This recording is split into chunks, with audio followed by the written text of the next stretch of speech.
how's it going? Good morning. Oh, that was excellent. I expected to have to encourage you a little bit. Who went to Mayhem last night? Yeah, like one or two of you. Well, I hope you did not go just so you could come here, because that's too much pressure for me. I definitely didn't go. I was up doing this, and it turns out that if you get too bouncy up here on the stage, this thing turns off, which is a new feature I didn't realize it did. It's kind of cool. Yeah. Thanks for coming. The title's musical fans. They're not really that musical. They just transmit binary data. But what's going to be interesting is we're going to go over not just the musical fan POC demo at the end, which hopefully keeps you all the way to that point, but I also want to talk about side channels, why it matters, and why I have all this stuff up here in the first place. The whole point is to try to make it feel real and try to make it physical, because a lot of this stuff you can't see and you don't understand that it's happening, but it does happen. So I want to show that happening live. And this is actually my first live demo ever, so we'll see how it goes. It'll be very exciting. I purposely avoid them up to this point. We're going to go over introduction and terminology. So it's going to start out basic. This is labeled advanced. I'm going to start a little basic because I just want to make sure that we're all on the same page with the words that we're using, right, as we move forward. Then we're going to set the scene of what it looks like, why this matters, the environment that you're in when you're concerned about side channel attacks and C2 over side channels. Go over some basic side channels really quick that have been used already, and some stuff that maybe you don't know about is being used. Some advanced side channels where there's a ton of research that's been done, and where there's research that's been done, there's a active campaign that's yet to be discovered that's already using it likely, right? And then we're gonna go over the chain of compromise. So how do we get to the point where this is actually being executed in an environment that we're concerned about? We're gonna go over this demo where these fans will just kind of alternate real quick, and we'll see if that works live for us, and I'll show you my methodology for that, and then talk about how to detect it. So I'm gonna present you the problem, then I'm also trying to present to you some of the solutions that we have. Great. So I'm going to start out with what an air gap actually is. So it's important because that seems to be quite a misunderstanding when I talk to people. They think they have air gaps, right? But then when I get there, it seems the more times that they say, oh, don't worry about it, that's not connected to the internet at all, the higher likelihood that it actually is somehow connected to the internet whenever I get in an environment. And that starts with something really basic, right? Like, let's first define that an air gap is definitely not when you're connected to Wi-Fi. I realize that there's air between the device and the router, but that is not the gap that we're discussing. You're still connected to the internet, okay? The next kind of level of that is cross-domain solutions. Now, sometimes it's a technical difference in how we understand that, but what that really is a authorization domain, right? That doesn't actually separate anything from the internet. That's just separating authorization. And when I'm a red team, when I'm an adversary, I want to go after domain controllers. I want to go after your cross-domain solutions. It's my second target, and then I'm going to get into that network anyway, right? So that makes it too easy. Now, the next step is you're going to have stuff that's like, oh, it's not connected to the internet because it's separated by a VLAN, which is nearly laughable at this point, or an ACL or something like that, right? And we have done stuff where we have kind of black or encrypted and unencrypted networks kind of running along the same infrastructure, but that doesn't mean that if that router is compromised that you can't then change that and decrypt it and do that kind of thing. So that doesn't count either. And then this is one of my favorite ones. So I worked on a team, and we needed to have laptops issued to us so that we could do some research on the dirty internet, right? And so the IT department was super uncomfortable with that because we're taking a company asset, we're going to be using it to do research, and the network that they normally use is unclassified, but it's still sensitive data, right? So it's not fully connected to the internet, there's a boundary there. What they wanted us to do was take this computer, use it at our house or connect it to the dirty internet, whatever we wanted, browse, get all the malware possible, and then just so that they can manage it and make sure that we're okay, we're going to bring it back and connect it back into the network that's supposed to be protected by this boundary, and that isn't quite an air gap either, right? Like, that's just because you want to manage my asset doesn't mean that you should make a nice, really slow channel for an adversary to get in and out of an environment like that by just waiting for humans to connect computers back and forth, right? That doesn't count. The next part is talking about humans. We're talking about some of that human error, right? So in a large organization, when you maybe manage your images, you have a hard drive, you put that hard drive in a station, and I build my computer, and then I issue that to a user, right? And two people are walking around, someone's carrying some hard drives, they bump into each other, the hard drives spill, they help clean it up, they fall in love, they get married and live happily ever after. However, one of those hard drives got picked up by somebody else, and then it got placed on a different table, and that table was the table that was supposed to be using those images that were already cleaned, or maybe for a different network, right? And so now we've taken data from one network that's supposed to be sensitive, and we've plugged it into a computer that's now going to go get plugged into a different network, right? And I say that because it happens all the time. So just knowing, and we'll talk about this a little bit more, just knowing that humans do dumb things all the time or make mistakes is a side channel of its own. I understand that that's going to happen eventually, and me as an adversary have all the time in the world to just understand what humans are going to do, and I can use that to get data back and forth. Great. So what makes an air-gapped network different if you actually are doing it correctly, if you're not doing any of those other things? Well, it's kind of great because you can't get an email that you click and then you get a download of malware and then that detonates there, so, right? You are less exposed to commodity malware. I don't just mean like in general, but also because your exposure, your surface attack isn't exposed to the internet, right? You're not really visible outwardly to kind of those commodity attackers.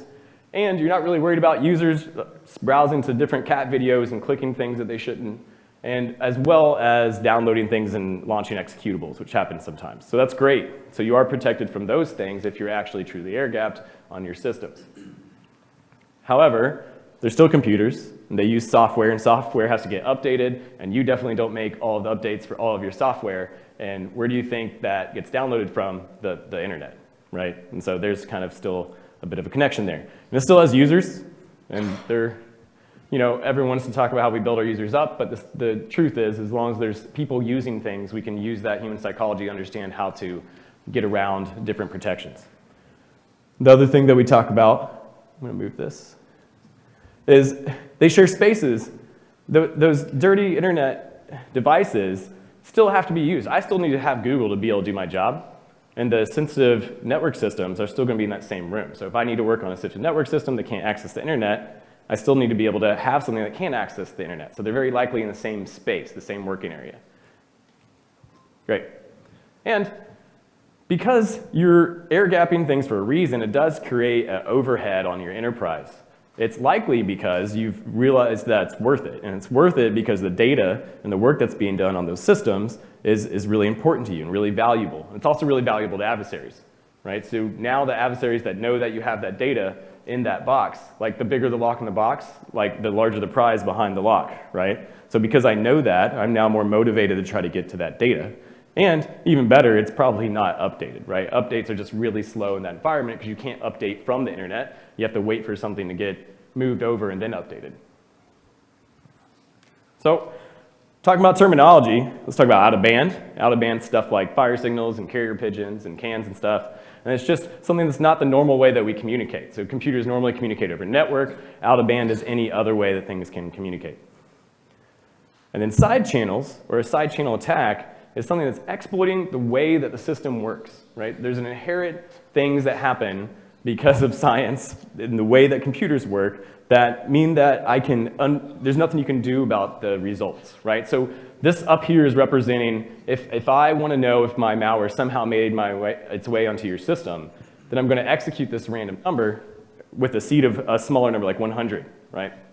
And that's going to take a certain amount of time. It's going to take a certain amount of power. It's going to take a certain amount of fan speed to cool that CPU as it does its operation, right? And it's going to make some blinky lights happen in different ways that, like, I don't really understand when I'm looking at them, but they do seem to mean something, right?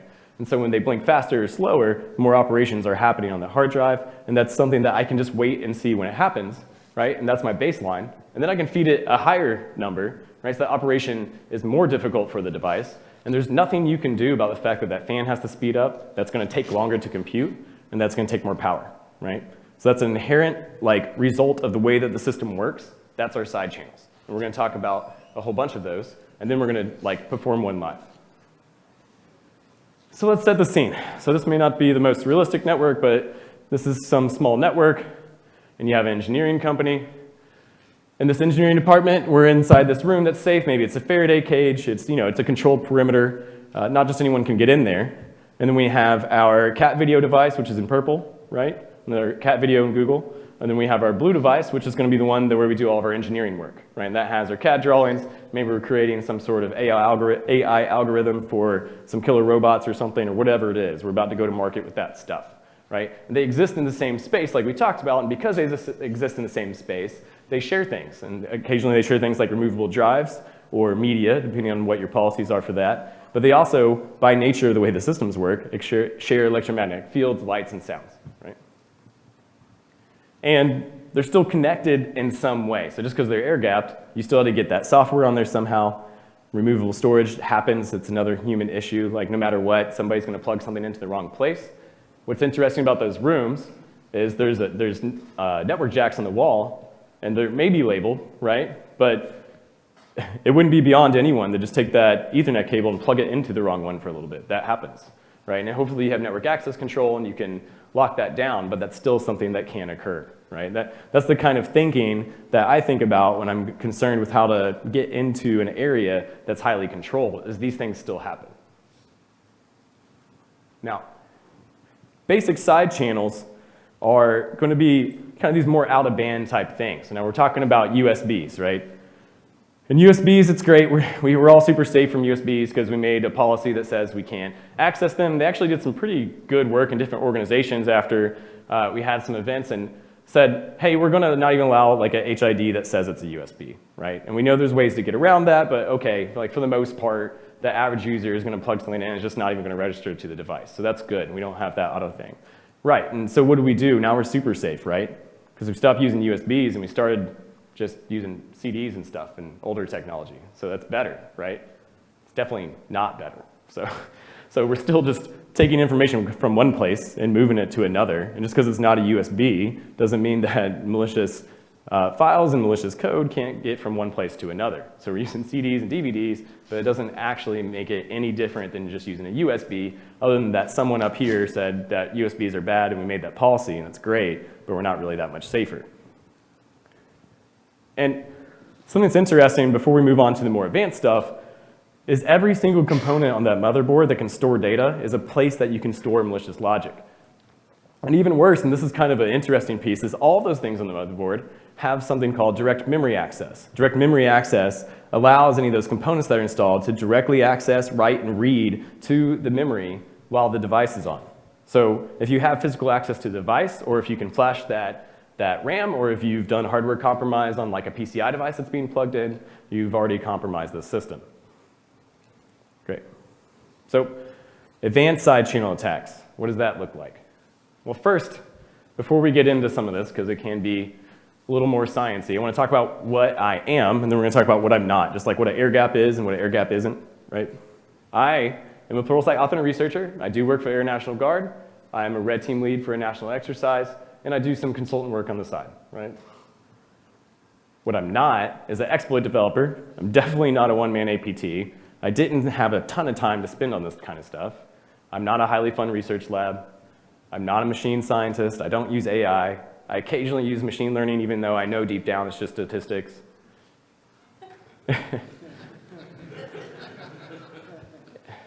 And I didn't go to MIT, right? Now, there are some people who have gone to those universities and are extremely intelligent. Dr. Mordecai, a lot of the work and the things that I'm going to present are based off a lot of the white papers that him and his team have written. And they've created, for nearly any side channel you can think of, there's actually a tool that can exploit that side channel. Now, what's interesting is it's a white paper, it's got some pseudocode, and you can't download the tool, but there are proof of concepts out there where you can watch it happening. And some of these are really interesting. And I'm going to do an acoustic thing here later, and it's kind of based on Fansmitter. But the difference is I'm actually releasing the code. Mine ended up being a little bit faster. So when we want to communicate over a side channel, we have some options. We have electromagnetic options. There's sometimes just magnetic, right? And that's visible light. It's magnetic fields. It's radio waves. It's infrared. And it's heat. And last night I was going through these slides, and I saw heat. And I was like, oh, hold on a second. Is heat EM? And totally freaked out. I'm like, someone in the crowd's going to call me on this. And I'm like, I don't really know. Looked it up. Totally is EM. So we're good. So I just wanted to head that off before it happens, right? Mechanical waves are things that move through a physical medium, right? So it's vibrations and sound, and move through any physical medium. So in this case, we're going to use a physical medium of air. It could be water. It could be a table that things tap on. That's a mechanical wave. So electromagnetic waves, the reason that they're so prominent is because they're generated anytime electricity moves through something, right? And when that happens a lot inside computers, no matter what. It's like how they work, right? So there's a ton of electromagnetic waves and fields that are coming off this thing. And what's interesting about the way that we can leverage this is that as we process stuff, those electrons move differently. We can use those differences to understand what's being processed based on the differences in the electromagnetic radiation that devices give off. Okay, so we're back in our room. And these two devices are next to each other, right? And they share electromagnetic fields, so that range is pretty high.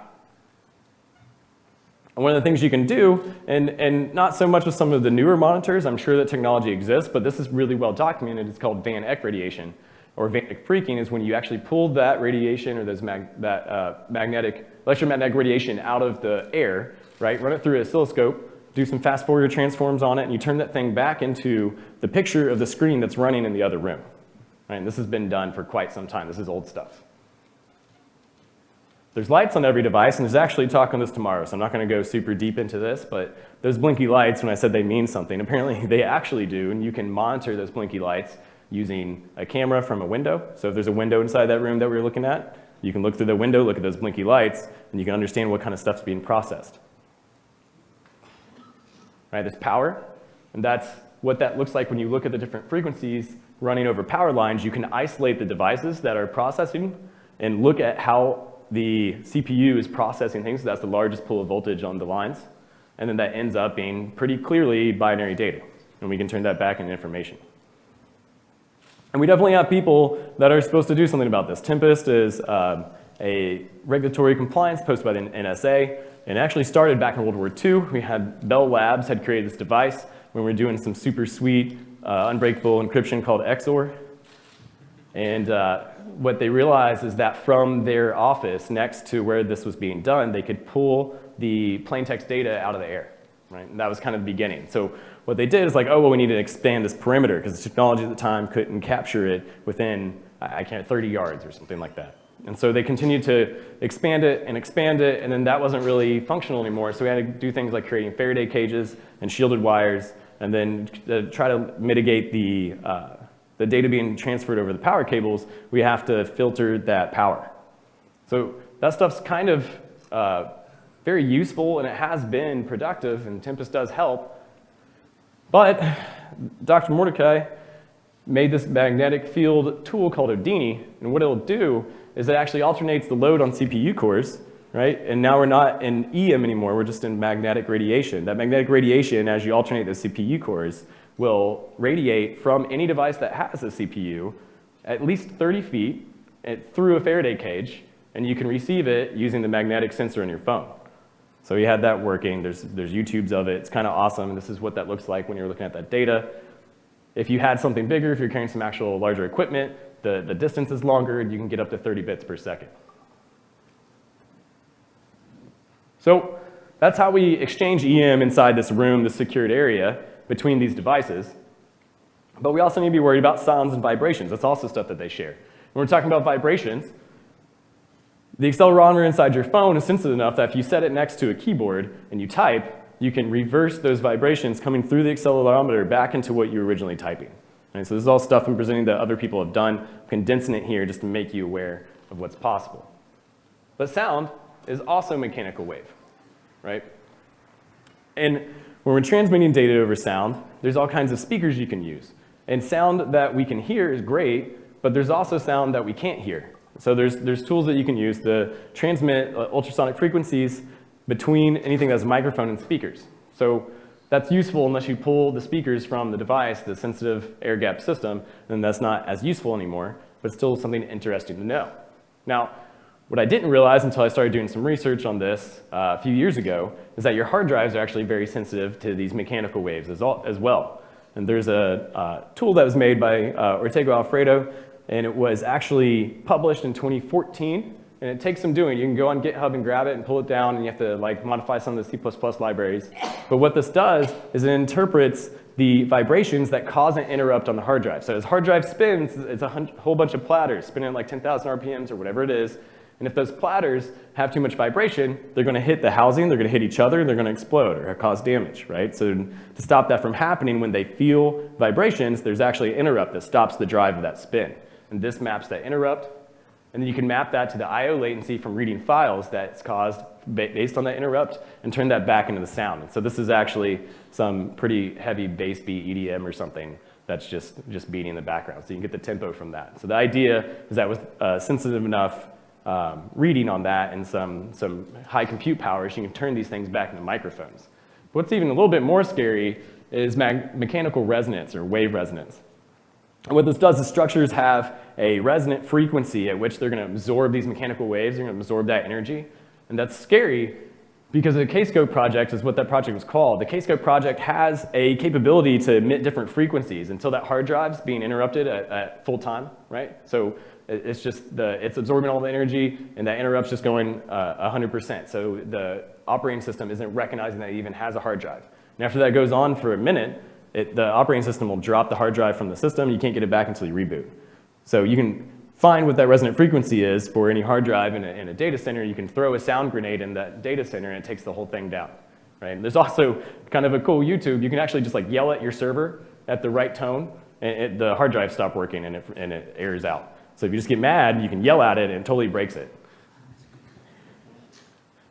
And the reason I talk about all these things is, one, to kind of lead up into what I'm doing and why it matters, but also because if you don't know, or if your users don't know, they're very likely to break any of these compliance things, right? And that's from experience.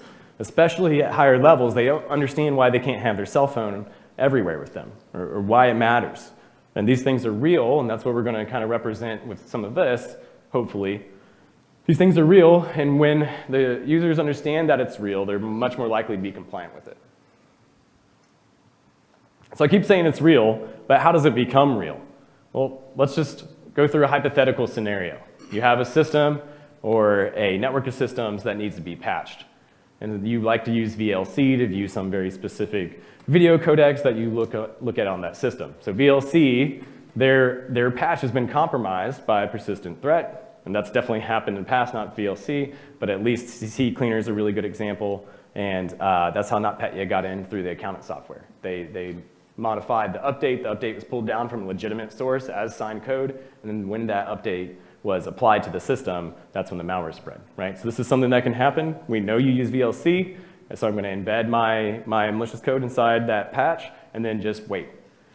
So you need to pull that patch down. That patch came out. In April, that system beside it, the cat video system, got the phishing email was sent, or a drive-by link, or something really simple to get some general kind of commodity malware on it, to where I just have that C2 communication between the system and me, and I know that it's in the same room, and it's just waiting.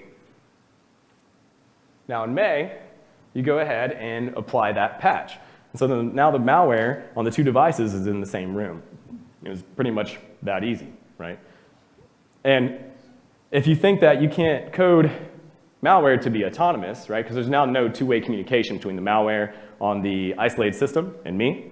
But that's what Stuxnet did like 12 years ago now, right? So we're much more advanced past that. And it can not only operate autonomous, but it can wait for the right time. It can identify the data that you want that's important. And then it can transmit that data over one of the many means that we've talked about to the system that's in the same room. And it doesn't have to be processed immediately. It can just hold that data and send however it was processed back out over a different channel, over HTTPS that you're not recognizing on that main system. And then your secrets are out, right? Game over, whatever you're trying to do, they now have that information. If it's a patent, they now have the patent instead. Or maybe it was a go-to-market date. It's just something really small, and now they know when you're going to market, they can beat you ahead of time, corporate espionage. Or in a worst-case scenario, this is loss of life, right? It's more serious stakes. So we're back in that room, and what we're going to do now is talk about what that looks like in reality. So in reality, imagine that same chain of compromise, except now I want to transmit that data back. If you notice, I had a few months to do it, right? You don't know I'm there. You think you're safe. You're behind an air gap. You're in a secured perimeter. Everything's fine, right? And those two devices are sitting next to each other, and that's why we're here physically, right? Two devices sitting here next to each other, and now they have a few months to transmit data. So it's okay if it's really slow. It's okay if there's error. We have to do some decoding. It's not a big deal. And that's what we're going to do with these fan speeds. And for that to work, I have to have all these components happening at the same time. And these components of this attack are not anything I haven't seen happen in a real scenario. So there's nothing here that's unrealistic. This very likely can happen. So now let's get into this proof concept, right? So what's interesting for live demos is if you're a really big fan of live demos, I was telling a colleague of mine, it's like if you really like NASCAR, right? You're there because you're waiting for the crash to happen. So I figure we're like 80% chance that this is going to crash, so you might be in luck. Okay, so I have to do two things. I have to transmit data, And to do that, I need something that's going to make sound, I have to have some data to transmit in the first place, I have to encode it, and then I have to be able to send it some way with that encoding. So I did some work on, I'm a teacher, right? I'm a teacher, I'm a researcher for Pluralsight. So when I was teaching a course on how to analyze telemetry data to identify attacks, I wanted to be able to do this, kind of simulate this capability. And I got that working and just had this in my room. This is like a 10-year-old old PC. That's why I brought it with me. I lugged this all the way. This is like a $25 check. I don't even think it's worth that much anymore, right?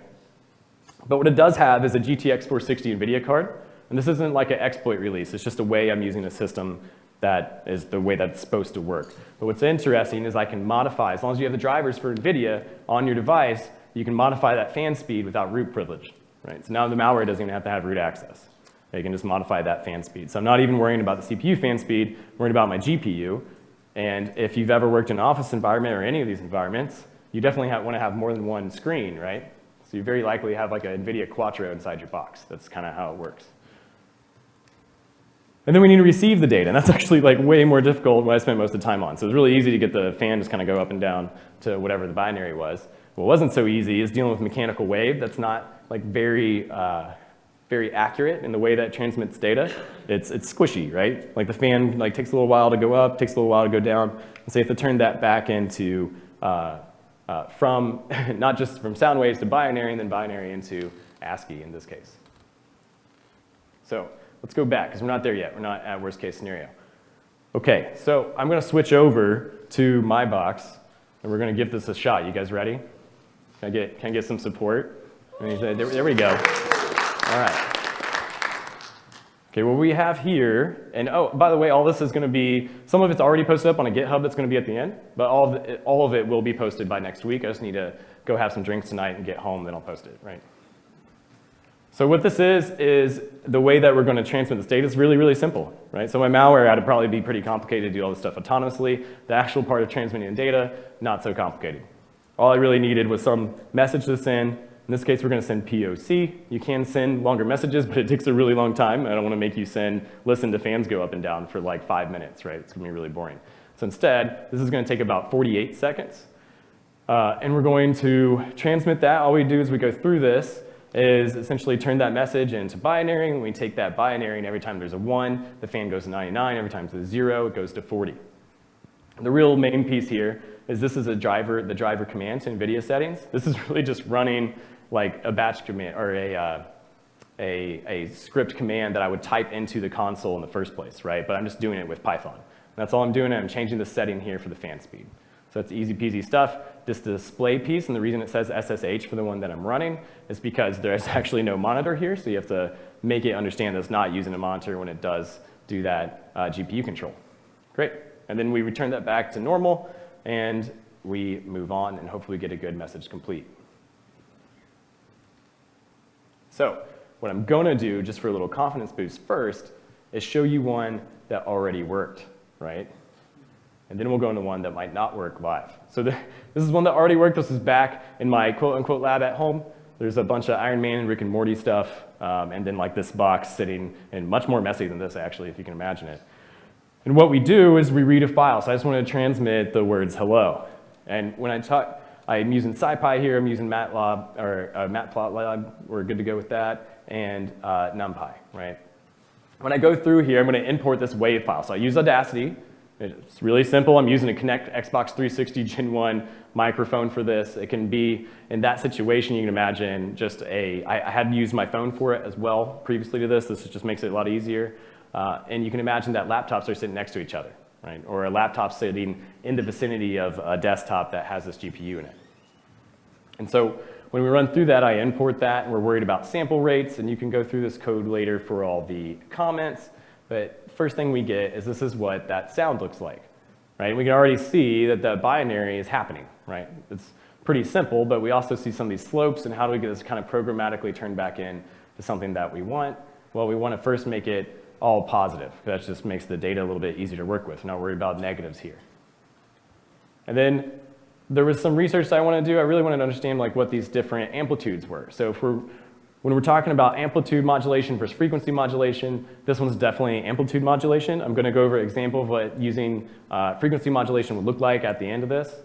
And that's something that can add to our ability to make this go faster, and we'll talk about that at that point. And this is kind of analyzing the different amplitudes that exist within this data set, just so you can understand that. So as I go through this, and part of what I want to do is make sure that you understand the methodology of how I got to this point as I approached this problem, and really is visualizing what it was doing, what the numbers were doing, so I could figure out how I wanted to turn that data back into binary. So really, I use a bunch of means here. So I'm going to take a mean of those data across a window. Oh, great.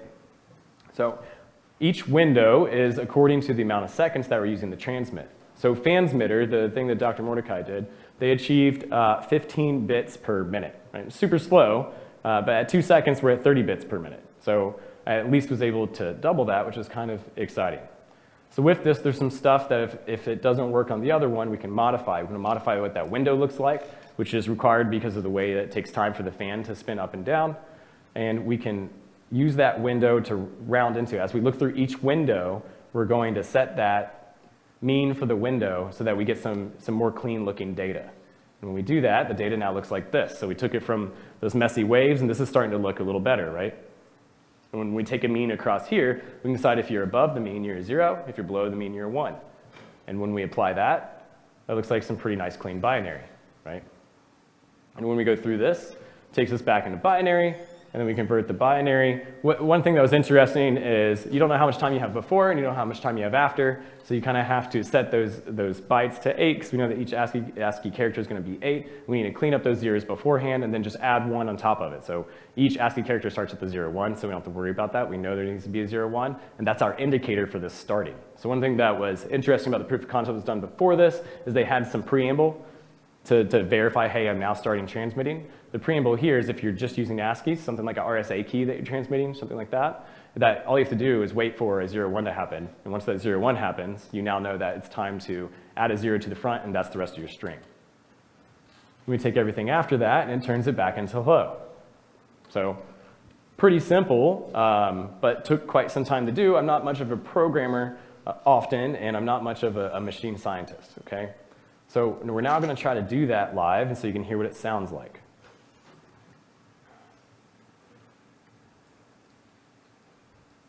One moment while I'm switching over. And if you don't mind, it's going to be silent for about 48 seconds. If you just want to like envision going to sleep at night and then waking up and then like thinking about this talk and realizing that you're not really sure what your computers are doing in that secure room, do that. Just close your eyes, really get into it.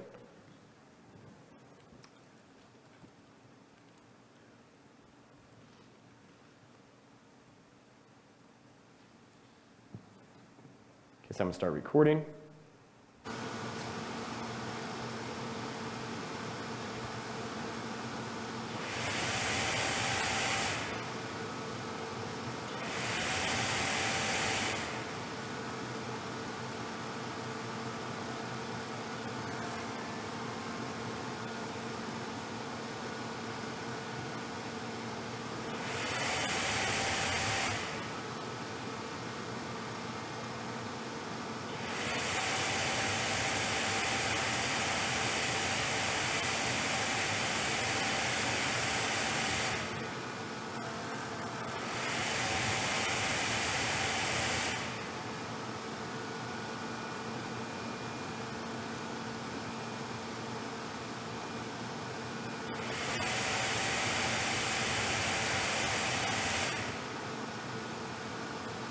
Okay, we'll switch my mic back over. Great. I'm going to stop this. We're going to go back. And now remember what I said, it's not really a big deal. I can make that recording. I can ship that recording out. I have as much time with this data at that point, right? So a lot of times when we're doing research, some of the practical application gets lost. So I spend a little bit of time, even in my own head, trying to figure out, like, oh, well, how do I make sure that window's perfect, that kind of stuff. Well, we can get really close if I just go to that WAV file. And I edit it understanding that, I can get rid of this extra noise, let's get rid of that. And I can go back here to the beginning.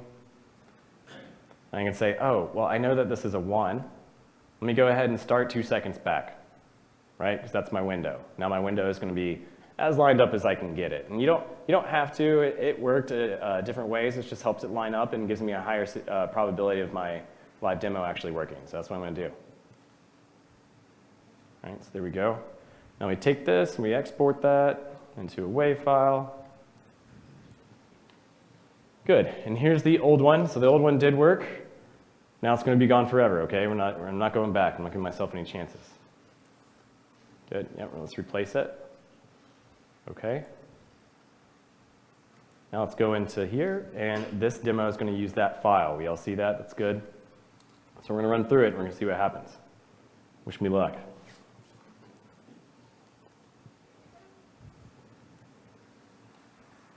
I want to wait for the sample rate and sample data to actually catch up. There we go. So we'll play the next one. Let us know how many samples we have. So if you understand, it's taken in one data point with the sample rate. So that's 44,100 data points per second. That's what it is. And that data point in that array just ends up being one number. And that number is an amplitude. So it's something that's pretty easy to understand.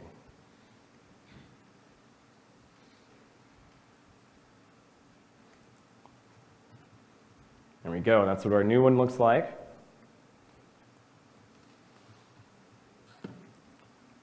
We're doing those transforms that we already talked about. So here we are again. Now it's all positive. Just some analysis that we can use for understanding how we're going to do the frequency, if that's what we want to do. And we have our 2 seconds here.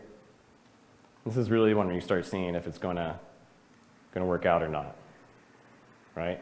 So that's looking pretty good. Feeling semi-confident about that. Cool, and then when you have some binary data that may or may not be accurate, I'm hoping it is. Well, that's not encouraging.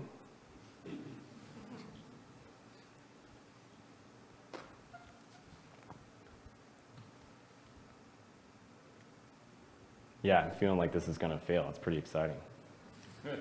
Oh no, okay. I have some error coding here, so we turn it back to 24. Anything could happen. Hey, look at that.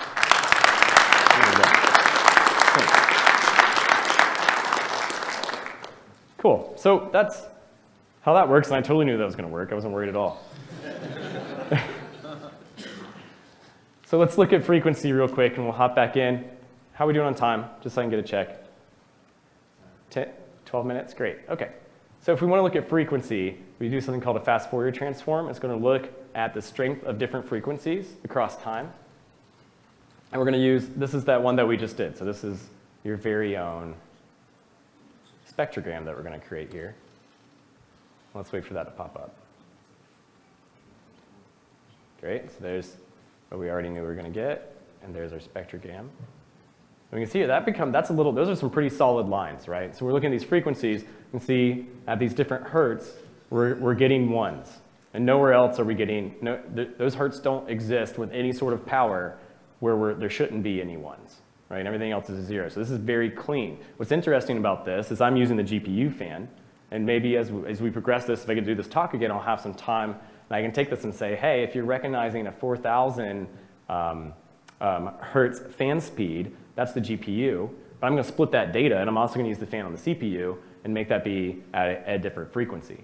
So now I have kind of multi-channel fan speed communication. I can increase the speed at which I'm communicating. And you can combine that and do some error checking with the amplitude, and then we can get closer to being able to transmit more data faster. So that's what that looks like, and if you want to go ahead and move forward with this, then by all means. But that's a pretty cool look, and it looks really similar to all the magnetic stuff, right? So it looks really similar to the electromagnetic stuff that we're worried about as well, which I thought was kind of a fun analog. So great, if we can switch back to slides now. Good, so the point of this is that, like I said, there was something else I did called fansmitter. But that and what you just witnessed live was actually twice as fast as a university team that spent a few years on it, right? And I spent 25 hours on it. It's not because I'm awesome or anything. It's just because it's something that can be done quite easily. And if I can do it in 25 hours, it's already being done other locations, right? And if I can do it 25 hours with this POS, right, and just like some really crappy, very slow Python machine learning, or not even machine learning, just like means, then think about what different advanced organizations that exist in government can do with the capabilities that they have. So the code is free for you to use. It was all developed in the home lab, so don't judge my code too much. And I'm going to talk about what you can do about these side channels. And there's a few different that I've emulated. When we talk about fan, light, power, whatever it is, the point is we're transmitting binary data. That's what computers do. And because we're transmitting binary data, every single spectrogram you saw or every waveform you saw, the whole point was that it's high and low very quickly. And that's not the way that normal operations always occur. So that's happening very consistently across a medium that doesn't normally happen. That's how you can detect that happening in the first place. Now, for these GPUs, I actually taught a course on how to analyze the telemetry coming from these GPUs to catch this very thing. And what I did is eBay actually made something called GPU Beat. So if you're familiar with Elasticstack, that's an open source beat. It's something that just like takes the telemetry data, turns it into a way that we can look at it in a database in a really pretty way. And when you do that, this is what it looks like. So that looks like the binary that we're transmitting, and this is just monitoring for that fan speed now in my seam, and I can write rules for this that can detect that kind of activity because that's not normal. What's also interesting is we can use these side channels to detect things as well. It's not just all for evil, we can use them for good. When we talk about supply chain compromise with hardware stuff, I know it seems like it may never happen, but suppose we had routers that were sold under a false sticker saying they were Cisco and they weren't, and they had compromised boards on them and then found their way into these air-gapped networks or networks that were, and these were definitely quote-unquote air-gapped networks because they had CDSs that protected them and boundaries that protected them while still giving access to the people who had originally compromised those motherboards. What's interesting is you now have a chip on a motherboard that takes some power, and it's different than your others. So if you line that up with the rest of your distributors, and hopefully only one of your distributors is sending these routers to you, you can look at those power spikes across the different distributors and recognize that something's a little bit different. And it doesn't mean anything's too crazy, but if you line that up with the network activity and it's not lining up, because if you have a pre-compromised router, it's not going to show you the network traffic that is the adversary acting in your box, but you will be able to see the power spike, right? So they can't stop that extra network activity from causing extra power fluctuations. And so we're now using side channels to detect hardware compromise. And that's something you can do. It's not 100%, but is a way you can try to use multiple metrics to identify some of these really hard problems. Part of the GitHub actually has, we talked about the CPU core load alternation. That thing was pretty cool. So I tried to like emulate it. I didn't get a chance to do the receiving piece before I got here, but there is some Python code in there that will do that for you. So that's something that you want to emulate and see if you can catch. This is how you do it. You can look at the CPU load over time. What's a little difficult is you have to change that time. Usually when things report CPU load, it's like 1 minute, 10 minute, 15 minute, an hour, right? But you need to be on a much smaller scale to be able to see this, and that's what that looks like. But again, this ends up being a very similar detection to fans, right? So hopefully out of this, you understand what an air gap is and isn't. Like air gap's not Wi-Fi. It's important. If that's all you got out of this, it's a win. And also understand how these different basic attack vectors go well beyond USBs. USBs don't stop you from having data being moved in and out of your systems by users or anyone else with CDs and that kind of thing. And beyond that, you can have firmware compromise where even any device that you plug into your systems can be compromised as well and have direct memory access.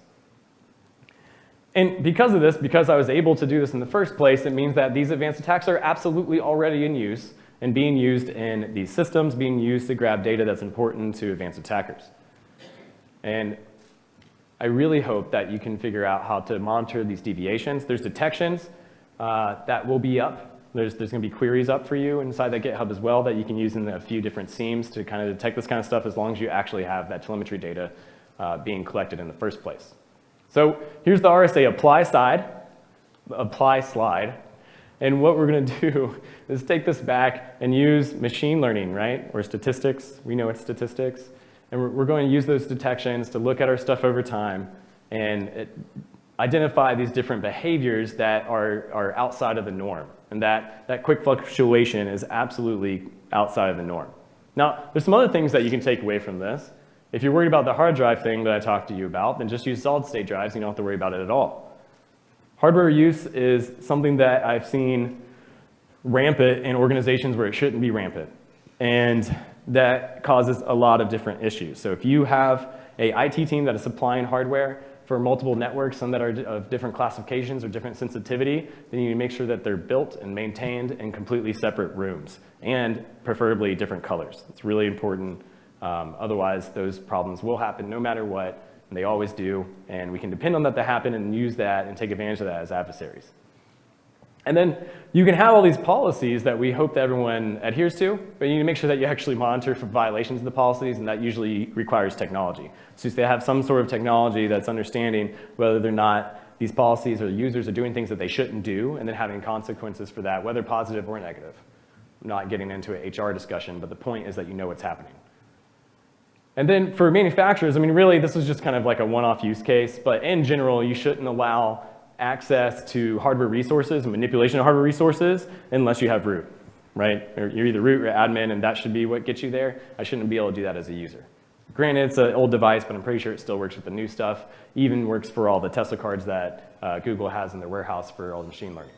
So the last piece of this is you can test for this positive detection by reusing this code, and that's really important to me because I do adversary emulation because I want to test people's ability to detect things. And when you get some of these monitoring capabilities up, you need to use this code, modify it for your organization, and then see if you can actually detect it or not. This is something that you can reuse to figure out if you can possibly detect this type of activity, if this is something that's important to you, if you have systems that have this kind of data.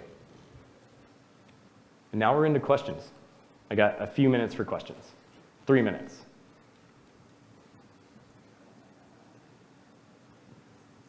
Anybody? Give me one question. I don't want to have to like extract a question from someone I know. That's embarrassing. So from a I guess protecting, I guess, or changing it, how do you prevent this? Like in other words, like could you obfuscate, like the data that's being transmitted? Maybe, is there a way to kind of have a hardware compensate for the fact that it's transmitting it in this, data in this way? Yeah. Yeah. So how is there anything you can do with the data to make it that regardless of whether it's transmitted, it's not usable? Is that the question? Yeah. Yeah, that's what's interesting about that, and I've had some recent conversation about HSMs and how we handle keys to encrypt data, but there still isn't a 100% solution for the fact that as it goes through that CPU, it's decrypted. So yeah, but I'm monitoring the CPU directly, right? And so you can't really stop that. Maybe for this, maybe for the fans as a user in user land, sure. Maybe I didn't decrypt your stuff and be able to get it out as a fan. But if I'm pulling your stuff out of the air from the CPU, there's not much you can do about it. Maybe related, have you thought maybe creating randomness in these environments so that you can then disturb the results? Yeah, absolutely. And it's like the kind of opposite or antithesis of filtering the power on the power lines so that's extracted. You can also create random noise, especially now that we understand, and it's kind of some of the newer stuff, that Faraday cages don't actually protect that emanation 100%. That's kind of scary because we thought we were good for like a while with that. And so if you generate some random electromagnetic fields and data happening, then yeah, certainly it makes it way more difficult. I guess you're also kind of irradiating your people inside, right? But aren't we already? Yeah, fair enough. Any other questions? Oh, we got one more, and then, we got 1 minute. Hi there, thanks for the inspiring talk. I think more of a call to action that we as security professionals should require that our equipment manufacturers can provide us with methods to mitigate this, for example, by making the hardware not susceptible to adjusting these parameters, and also that we demand from our suppliers that we can have laptops and other devices without microphones in them, because procuring computers without these sensors are getting harder by the day. Absolutely. Because we're not good enough at demanding that they supply them. So I think we should all be better customers from our vendors. Absolutely. So, expecting a call to action for requiring our vendors to meet our needs for people who are worried about these kind of systems that transmit this kind of data or protect this kind of data, make sure that, like you said, there's things like no microphones. But also what ends up being difficult about that is the cat video box, right? The one I need to do my Googling. I also need it to do video chat. And, and that happens quite a bit. And usually the phone systems that are separate are much easier to compromise than even that system. Great. Thank you all for coming to my talk. Have a great day.